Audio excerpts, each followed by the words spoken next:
Le promoteur du site internet Football League, Rui Pinto, s'est présenté comme la source des documents ayant fait l'objet de fuites et montrant comment la femme la plus riche d'Afrique a fait fortune. Les documents laissent voir comme Isabel dos Santos, la fille de l'ancien président de l'Angola, a pu s'enrichir grâce à la corruption.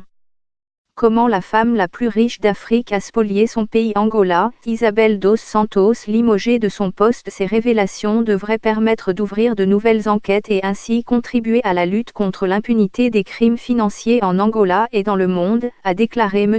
Bourdon. M. Bourdon, qui est également chef de la plateforme pour la protection des dénonciateurs en Afrique, PEPLAF, un groupe de défense basé à Paris, affirme que son client a agi dans l'intérêt public.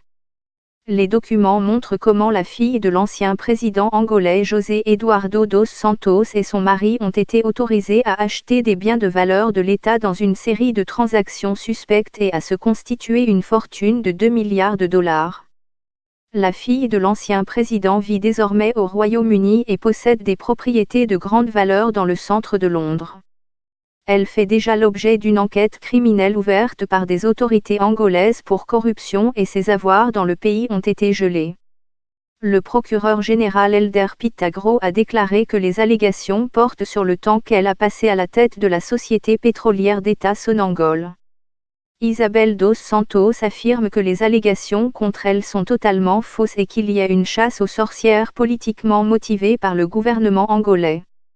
Le directeur du Consortium international des journalistes d'investigation, ICIJ, Gérard Rill, a déclaré « La fuite de ces documents du PEPLAF, et à son tour au partenaire médiatique de l'ICIJ, a fourni des preuves indiscutables de la misère inutile qui a été infligée au peuple de l'Angola, et du rôle des facilitateurs qui se sont enrichis en aidant.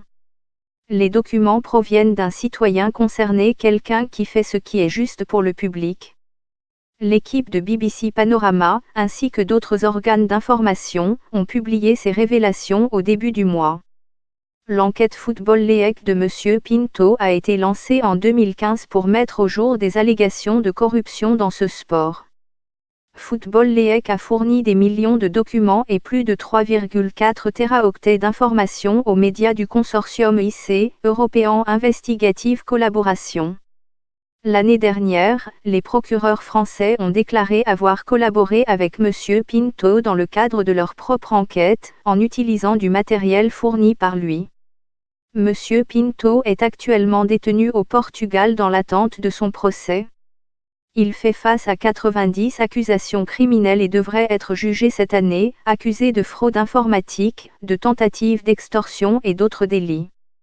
M. Bourdon est un avocat français de longue date spécialisé dans les droits de l'homme qui a représenté Edward Snowden, Julian Assange, Hervé Falciani de Swiss Leak et Antoine Deltour de LuxLeak. Il s'est engagé à défendre Pinto dans le cas d'une future action en justice concernant les fuites de Dos Santos, également connues sous le nom de fuite de Luanda. M. Bourdon a déclaré lors d'une réunion de l'ICIJ à Paris l'année dernière que la protection des dénonciateurs devrait être un devoir pour chaque gouvernement et chaque société.